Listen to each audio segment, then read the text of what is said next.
এই বিলাহী টকখিনি বনাবলৈ মই ব্যৱহাৰ কৰিছোঁ 3টা বিলাহী। আপোনালোকে 3টাতকৈ অধিকো ল'ব পাৰে। আৰু লৈছোঁ এটা পিঁয়াজ আৰু 3টামান জলকীয়া।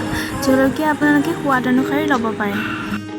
এই বিলাহী টকখিনি যদি আপুনি জুইত বনায় তেনেহ'লে তাৰ কালাৰটো ধুনীয়া হয়। সেইবাবে মই জুইতে বনাইছোঁ।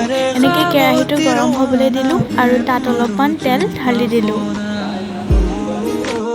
তেলখিনি গৰম হোৱাৰ পাছত তাত আমি কাটি থোৱা পিঁয়াজখিনি আৰু জলকীয়াকেইটা দি দিলোঁ। অলপমান লৰাই তাৰপাছত আমি কেইটামান পাঁচফোৰণ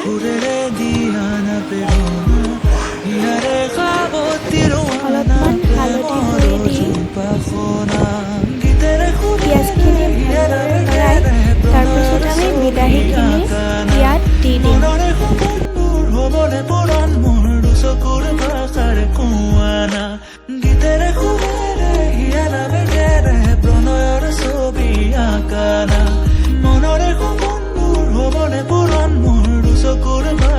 তাৰপিছত আপোনালোকৰ সোৱাদ অনুসৰি নিমখ এড কৰি দিব।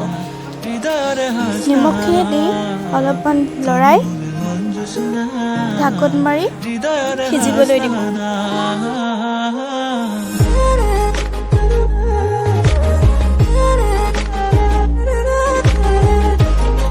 তাৰপিছত আপোনালোকৰ সোৱাদ অনুসৰি চেনি অলপ দি দিব। তেতিয়া চেনি অকণ দিলে বিলাহীখিনি টেঙা মিঠা সোৱাদ আহে আৰু বহুত ভাল লাগে খাই। তাৰপিছত চেনিখিনি দিয়াৰ পিছত লৰাই পেলাই আকৌ ঢাকোন মাৰি দিব।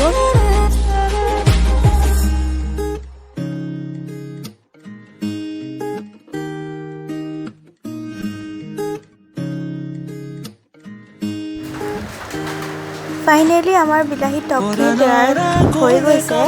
আপোনালোকে এয়া গৰম ভাত নাইবা খিচিৰিৰ লগতে খাব পাৰে। কালাৰটো অকণ কাঢ়া হ'ল কাৰণ মই ইয়াত চেনি দিছিলোঁ। আপোনালোকে চেনি দি বা চেনি নিদিয়াকৈও ইয়াক ট্ৰাই কৰি চাব পাৰে। Thank you. যদি ভিডিঅ'টো ভাল লাগিল তেনেহ'লে লাইক, কমেণ্ট আৰু ছাবস্ক্ৰাইব কৰিব।